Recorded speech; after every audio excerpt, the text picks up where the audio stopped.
ফিলিস্তিনের এক ছোট্ট গ্রামে ছিল এক দরিদ্র পরিবার। পরিবারটিতে ছিল 7 ভাই। তাদের বাবা ছিলেন গ্রামের মসজিদের মুয়াজ্জিন, একজন ন্যায়বান মানুষ। প্রতিদিন ভোরে আজানের ধ্বনিতে গোটা গ্রাম জেগে উঠত, আর সেই ধ্বনির পেছনে থাকত তার সেই সুমধুর কণ্ঠ।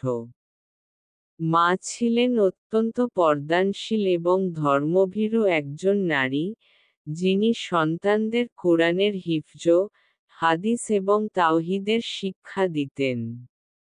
7 ভাইয়ের নাম ছিল যথাক্রমে সালেহ, তারিক, কামাল, মারওয়ান, জাবির, ইয়াসির এবং সামি।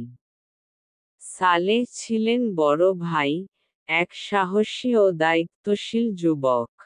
তারিক ছিলেন আল্লাহভীরু ও শান্ত স্বভাবের, সবসময় ইবাদতের মধ্যে মগ্ন থাকতেন। কামাল ছিলেন শারীরিকভাবে শক্তিশালী এবং সবসময় বলতেন, আমার রক্ত আল্লাহর রাস্তায় ঢেলে দিতে পারলে জীবন সার্থক হবে। অন্য ভাইয়েরাও ছিলেন দয়ালু, সাহসী এবং আখিরাতের প্রতি গভীর বিশ্বাসে উজ্জীবিত। তাদের ছোট্ট গ্রামের শান্ত জীবন একদিন ধ্বংস হয়ে যায়, যখন দখলদার ইসরায়েলি বাহিনী তাদের গ্রামের ওপর হামলা চালায়। সেই হামলায় তাদের বাবা শহীদ হন।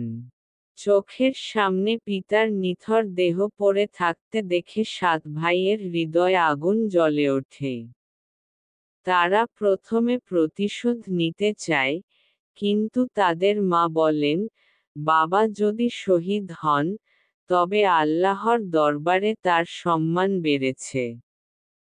প্রতিশোধ নয়, তোমরা আল্লাহর রাস্তায় নিজেকে উৎসর্গ করো। এরপর থেকেই শুরু হয় তাদের প্রস্তুতির যাত্রা। তারা ইবাদত বাড়িয়ে দেয়, রোজা রাখে, রাতে তাহাজ্জুদে উঠে কান্নাকাটি করে। তারা ছোট ছোট ভালো কাজ দিয়ে শুরু করে, যেমন গরিবদের সাহায্য করা, বৃদ্ধদের সেবা করা, মসজিদের খেদমত করা, শিশুদের ইসলাম শিক্ষা দেওয়া। তারা ধীরে ধীরে একে অপরকে ইসলামী জ্ঞান শেখায়, নিজেদের আত্মাকে পবিত্র করে তোলে। একদিন এক বৃদ্ধ পথিক এসে তাদের দরজায় দাঁড়ায়। সালেহ তাকে আশ্রয় দেয়, খাবার দেয়, পানীয় দেয়। রাতে সেই বৃদ্ধ স্বপ্নে সালেহকে বলেন, আমি জিবরাইল আলাইহি ওয়াসাল্লাম। আল্লাহ তোমাদের প্রস্তুত করছেন একটি বড় কাজের জন্য। সালেহ ঘুম থেকে উঠে কাঁপতে কাঁপতে ভাইদের ডেকে বলে, ভাইয়েরা, আমাদের সময় এসেছে। আমরা নূর আল জিহাদ নামে একটি দল গঠন করব, যারা ইসলাম ও নির্যাতিত মানুষের রক্ষায় নিজেদের উৎসর্গ করবে। 7 ভাইয়ের এই ছোট্ট দল আস্তে আস্তে গ্রামে এবং আশেপাশে আলো ছড়াতে থাকে। তারা শুধু লড়াই শেখে না, বরং দয়া, ন্যায়, ধৈর্য ও সহমর্মিতাও শেখে। একদিন মারওয়ান একটি মিশনে গিয়ে শহীদ হন। ভাইয়ের মৃত্যুতে সবাই শোকাহত হয়, কিন্তু মা বলেন, তোমার ভাই তার প্রতিশ্রুতি পূরণ করেছে। সে জান্নাতে চলে গেছে। এই ঘটনা তাদের হৃদয় আরো কঠিন করে দেয়, কিন্তু বিশ্বাসের আলো আরো জ্বলে ওঠে। এরপর একে একে কামাল, তারিক ও জাবিরও শহীদ হন, সবাই আলাদা আলাদা মিশনে। এক ভাই সীমান্তে খাদ্য পৌঁছে দিতে গিয়ে, আরেক ভাই আহত মুসলমানদের সেবা করতে গিয়ে শহীদ হন। অবশেষে শুধু সালেহ ও ইয়াসির বেঁচে থাকে।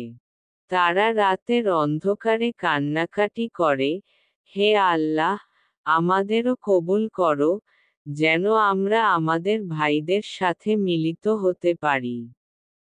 এক সকালে, যখন একটি শিশু এসে সালেহকে জানায়, ভাই, শত্রুরা মসজিদের পাশে সেনা নামিয়েছে, সালেহ বলেন, চলো, আজ হয়তো আমার প্রস্থান দিবস। সালেহ তখন কেবল একখণ্ড কোরআন বুকে নিয়ে মসজিদের দিকে রওনা হন। গুলি এসে তার বুক ছেদ করে দেয়, আর কোরআনের বাণী পড়তে পড়তেই তিনি শহীদ হন। শিশুটি কাঁদতে কাঁদতে বলে, সালেহ ভাই, আমি তোমার মতো শহীদ হতে চাই।